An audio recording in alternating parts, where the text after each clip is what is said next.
जी Radhe Radhe. Lecture 2 है ये आपका। और इसमें नोट देखिए क्या लिखा हुआ है। एक कोण परिक्रमा घूर्णन द्वारा वृत्त के केंद्र पर 2 रेडियन का कोण आंतरिक होता है। यानी ये पूरा एक चक्कर जब लगाता है पूरा ये, तो कितने रेडियन का यहाँ पर बनता है कोण? 2 रेडियन का। यानी जो जीरो होता है, शून्य होता है, शून्य कितनी डिग्री का होता है? 2 रेडियन का होता है। तब उन चतुर्थांशों को कोण क्या होगा? ठीक है, तब उन चतुर्थांशों के कोण क्या होगा? चतुर्थांशों कोण जो शीर्ष कोण होते हैं यहाँ, ये क्या होंगे? ठीक है ना। तो इसको चलते हैं, देखते हैं। देखिए, अब देखिए, जैसे ये हमारा पहला चतुर्थांश है, ये है ना, ये पहला है। ये वृत्त का कौन सा भाग है? ये वाला पूरे वृत्त का, ये पूरे वृत्त का कौन सा भाग है? तो इसको हम बोलेंगे कि पूरे वृत्त का 1/, कौन भाग है? 4। बात को ध्यान दीजिएगा। ये पूरे वृत्त का कौन सा भाग है? 1/4। ठीक है। और ये पूरे वृत्त का कौन सा भाग है? 2/, क्या कहेंगे इसको? 2/4। ठीक है। पूरे वृत्त का कौन सा भाग है ये? 2/4। बात को ध्यान दीजिएगा। और ये वाला पूरे वृत्त का कौन सा भाग है? 3/, इसको हम कहेंगे 4। और ये पूरे वृत्त का कौन सा भाग है? 4/4। ठीक, इस बात को ध्यान दीजिएगा। अभी ये चीज आपको मिलेगा। तो यहाँ पास हम ये सब क्यों कर रहे हैं? जो हमारा यहाँ शीर्ष पर क्या मिलता है? शीर्ष कोण, उनकी बात हम यहाँ से खोजेंगे। ठीक है, तो ध्यान दीजिएगा। तो नंबर 1 नोट पॉइंट में फिर मैं लिख देता हूँ। नोट पॉइंट में ये चीज ध्यान देना है कि जो 0 डिग्री होती है, ये 0 डिग्री ये किसके बराबर होती है? 2 रेडियन के बराबर। ठीक है, 2 रेडियन। ये रेडियन ही लिखा, ठीक है। 2 रेडियन के बराबर होता है 0 डिग्री। जो 0 डिग्री होता है वो किसके बराबर होता है? 0 डिग्री के बराबर। ठीक है, जो 0 होता है ये 0 डिग्री के बराबर होता है। इतनी बात आपको यहाँ पास पकड़ना है। ठीक है। अच्छा, चतुर्थांशी भाग या चतुर्थांशी कोण किसे कहते हैं? अब इसमें एक परिभाषा बता देता हूँ। देखो यहाँ पास प्रत्येक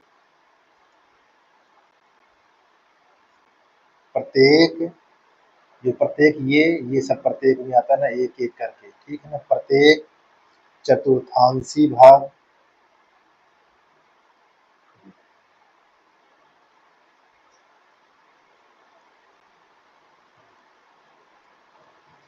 सी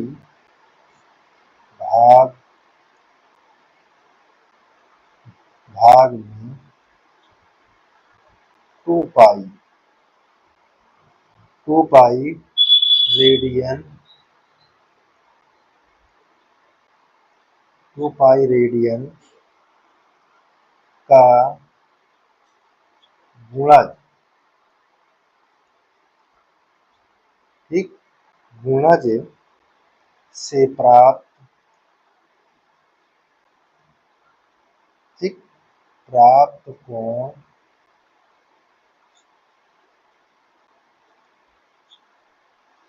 चतुर्थांशी कोण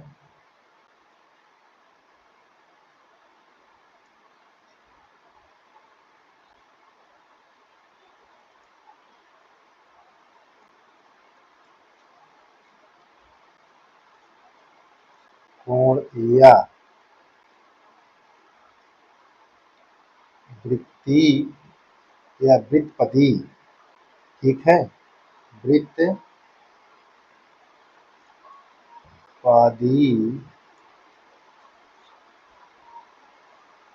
कोण कहते हैं।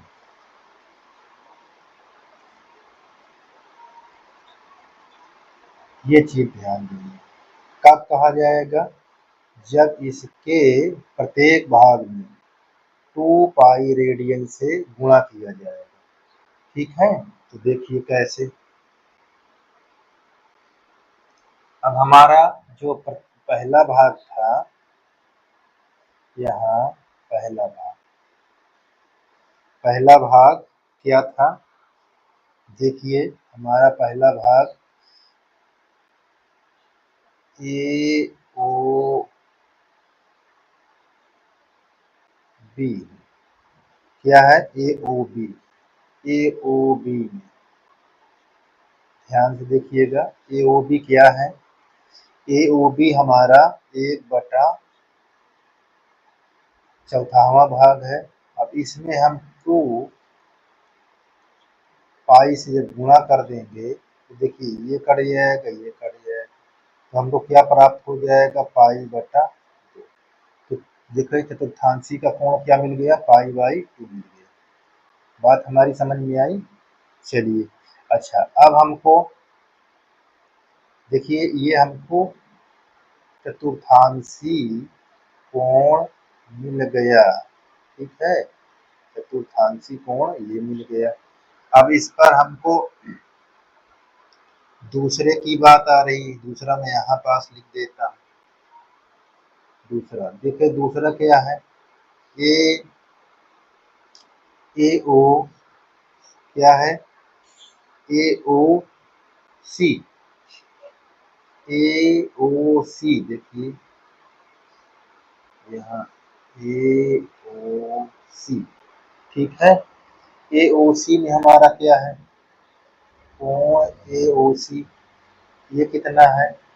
देखिए ये हम देखते हैं, यहाँ पास लिखा है 2 पाई/4। ए ओ सी का मतलब यहाँ से यहाँ तक अब पूरे की बात हो रही है। ठीक है ना? हाँ, ध्यान दीजिएगा। अब इसमें हमारा कितना होगा? 2 पाई से गुणा करा देंगे तो हमको क्या मालूम चल जाएगा? पाई। ठीक है, तो हमको देखिए क्या मिल गया? चतुर्थांशी कोण पाई। तो ये चीज को ध्यान दीजिएगा, यहाँ पास देखिए ये लिखा हुआ ए ए से पूरा यहाँ तक। ठीक है, तो ये वृत्त कौन सा भाग होगा? 2/4 होगा ना? ठीक है, बिल्कुल, ये आपका एक ये हो गया। तो यहाँ अब नीचे की तरफ और देखते हैं। देखिए अब मुझको सेकेंड हो गया, थर्ड क्या है? देखिए मेरा थर्ड मुझको दिया हुआ है क्या? ए ओ डी। ए ओ डी में देखते हैं, हमको ए ओ डी में क्या है? कौन सा भाग हमारा ए ओ डी है? 3/4। इसमें किससे गुणा कर दोगे? 2 पाई से।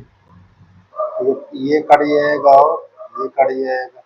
ठीक है ना? तो हमारा क्या होगा? 2। अच्छा यहाँ मैं नहीं काटा हूँ, देखिए 2 दूना 4, 4 पाई/4। तब हमको ये आ गया। ठीक है ना? ये अच्छा ये कट जाएगा तो हमको कितना आ जाएगा? 3/2 पाई। तो देखिए तृतीय चतुर्थांश का कोण हमको क्या पता हो गया? 3 पाई/2 चतुर्थांशी कोण। अब हमारे पास क्या है? चौथा। ठीक है, हमको ये चीज पता हो गया। यहाँ अब हमको यहाँ दिया हुआ है चौथा क्या है? कोण ए ओ ए। नहीं, पूरा एक कंप्लीट हो गया, ये पूरा में। तो हमको ये क्या हो जाएगा? यहाँ ए हमारे पास 4/4। तो यहाँ कितने गुणा कराओगे? 2 पाई से। तो हमको ये क्या हो जाएगा? कट जाएगा ये दोनों, है ना? ये कट जाएगा तो कितना आ जाएगा? 2 पाई। तो मिल गया ना? देखो 2 पाई यहाँ, ये हमारा चतुर्थांशी 2 पाई हो जाएगा, है ना? तो ये चीज देखिए, अब हमको यहाँ पास मालूम चल गया ये कितना आया, ए से यहाँ से पूरा घूमकर हमारा यहाँ कंप्लीट पर क्या आया 2 पाई। ठीक है, शुरू कहाँ से हुआ था 0 से, और ये हमको क्या मालूम चला पाई/2, और ये हमको अभी क्या मालूम चला पाई, और यहाँ 3 पाई/, तो हमने यही बताया था ज्ञात करने की चतुर्थांशी कोण। तो हमको ये मालूम चल गया, देखिए पाई/2 ये 3 पाई इंटू 2 पाई, यही हमने ज्ञात करने के लिए बताया था। अच्छा, चाहे शुरू यहाँ से कर लीजिए कि ये 0 पाई/2 ये पाई और यहाँ 2 पाई, कोई बात नहीं, ठीक है ना, आपको ज्ञात करना है, हमने दिखाया। तो इस प्रकार ये आपको जानकारी हुई कि ये कैसे आया, ठीक है ना। अब ये इसकी बहुत ज़रूरी थी कि आता कैसे है, तो हमने आपको ये सिखा दिए, ठीक है। अब इसके आगे अगला लेक्चर पढ़ेंगे, उसमें हम ये देखेंगे अगले लेक्चर में कि अगला लेक्चर जो हमारा तीसरा होगा, ये तो दूसरा था, तीसरा लेक्चर में हम पढ़ेंगे उस आपके जो हमारा चतुर्थांशी कोण मिला है वो के निर्देशांक कैसे बनते हैं, चतुर्थांशी कोण के निर्देशांक कैसे बनते हैं उसको पढ़ेंगे अगले लेक्चर, ठीक है ना। चतुर्थांशी कोण के निर्देशांक कैसे बनते हैं इस लेक्चर की आगे पढ़ेंगे, ठीक। चलिए।